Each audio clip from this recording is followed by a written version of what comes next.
This year, we celebrate the 150th anniversary of the Morrill Act. This act was signed by President Lincoln in 1862 to create the means for states to establish universities for study of agriculture and mechanical arts, in addition to traditional studies. Dr. John Owens, former Harlan Vice Chancellor of the University of Nebraska-Lincoln Institute of Agriculture and Natural Resources, and Dr. Dick Fleming, former Administrator and Professor Emeritus in UNL's Department of Agriculture Leadership, Education, and Communications, both have a passion for the Act of 1862 and discuss the importance of the Act to Nebraska. Sure. I am John Owens, and I came here in December of 2000 to serve as the Vice President and Vice Chancellor for Agriculture and Natural Resources. I am an entomologist by scientific endeavor, and I served at New Mexico State University before I came to Nebraska, first as a faculty member and then as a department head, and then many years as Dean of Agriculture and Home Economics. And I spent my last 4 years or so as Executive Vice President and Chief Academic Officer there. So I've spent the last 25 plus years in academic administration with the land-grant university. I'm Richard L. Fleming. I joined the university in 1956 as Assistant Extension Editor. Subsequent to that, I served as department head, head of the Department of Agriculture, or Publication, head of Department of Public Relations, and assistant to the Chancellor. The Land-Grant University Act essentially had a very common purpose all across the United States and its various territories at the time. Although part of the genius, at least from my perspective, of the Land-Grant University Act is that it didn't overly prescribe. It is handwritten, as virtually, I guess, all the acts were in that time in history. It's only 3 pages long, and of those 3 pages, only a very few words. I have counted them before, but I'm ashamed to say that I've forgotten them. 200 words, something like that, are devoted to the educational part. The rest of it deals with how the land would be transferred to the various states. But the really redeeming quality in all of that act is it left the specifics up to the legislatures of the various states and territories. So they were all land-grant universities, but how the states and territories decided they would be set up, how they would interact with the people, that was pretty much left without much detail. And it turned out to be a very, very good thing. I want to be clear that while agriculture and natural resources and human sciences are extremely important, that's not what a land-grant university is all about. Justin Smith Morrill was absolutely clear that they had to have as their leading object the study of agriculture, the mechanic arts, which we would call engineering today, but that the classics could not be excluded. And if you can't have something excluded, that means it has to be included. So what Mr. Morrill had, a man that never went past the 5th grade because that was the circumstances of the time, what he had was an invention to keep on reinventing itself. And that's these land-grant institutions that we have today that allow creativity to be fostered, allow ideas to grow, to be challenged, to be discarded, to be expanded upon. The original vision and today are really all tied up in variations on the same theme.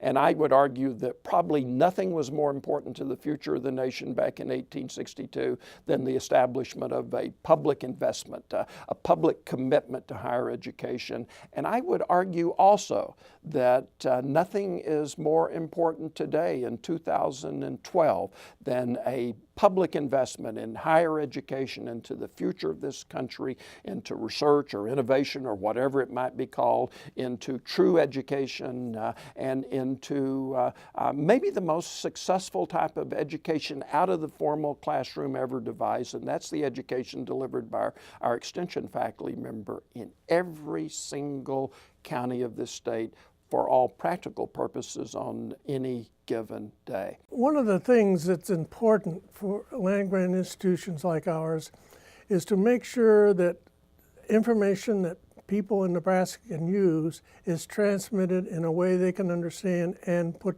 to use themselves. One of the things that occurred soon after the turn of the century was some trains that went across the state with different stops by the Burlington Railroad. And they would spend a day in one community talking about one subject.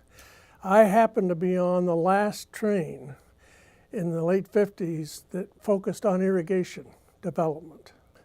These were programs in which, in that case, we had an agronomist, crop specialist, an economics person, a person involved in insects, diseases, and other aspects, fertilization and so forth, to talk about how they could increase yields, and in this case, to utilize irrigation.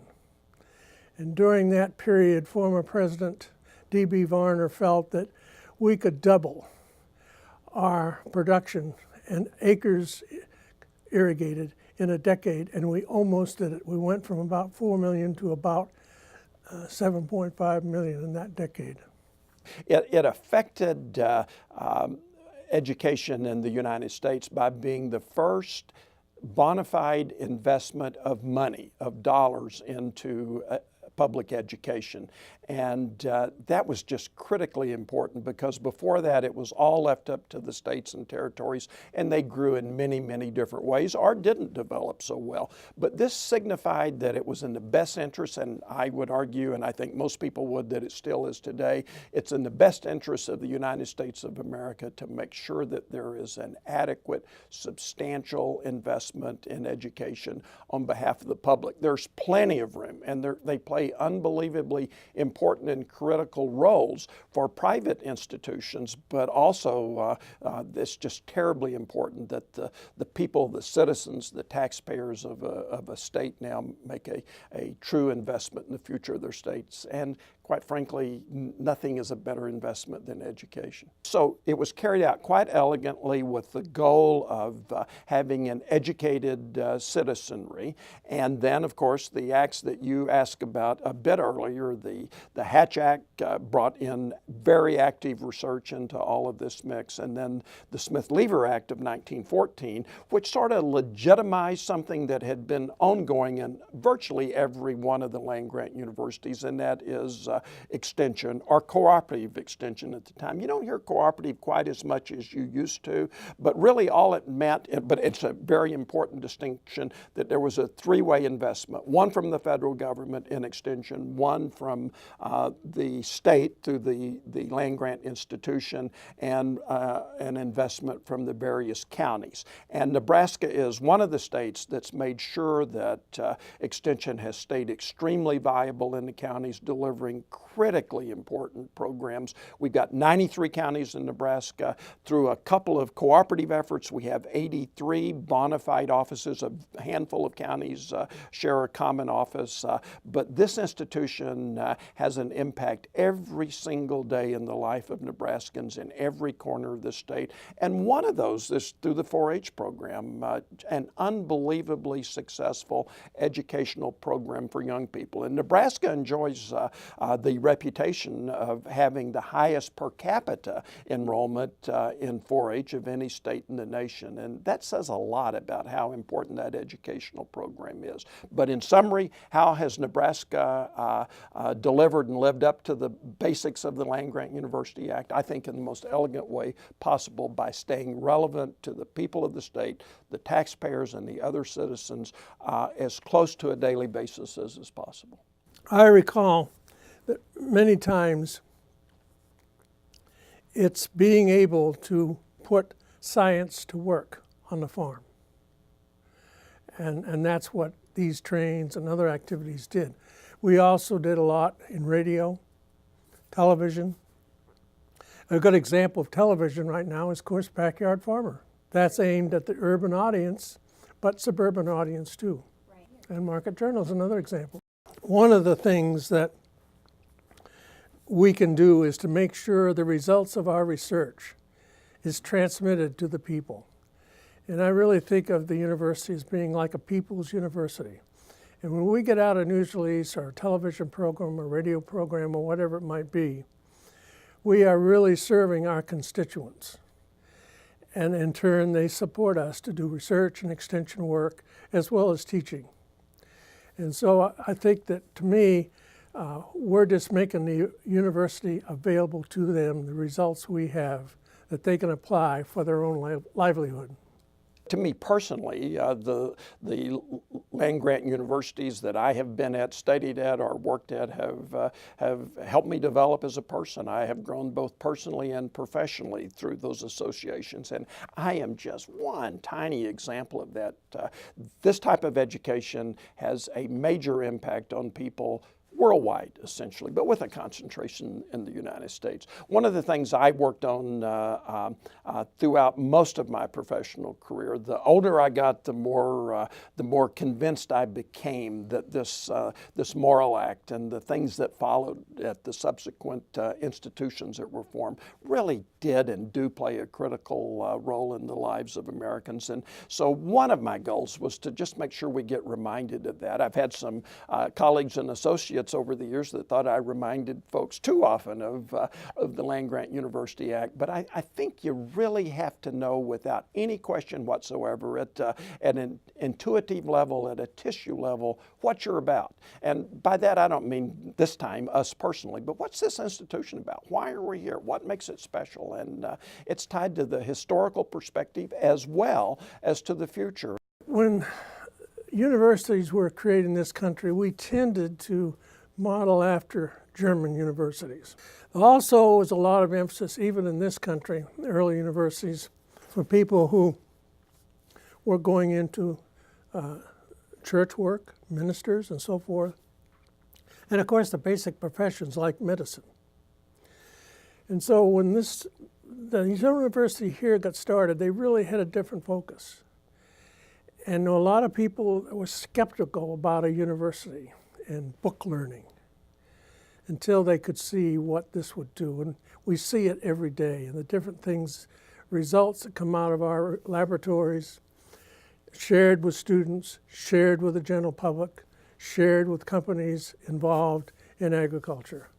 And so it's a payoff, a direct payoff back to the people for their dollars that they put in both locally, statewide, and at the national level to make this institution go.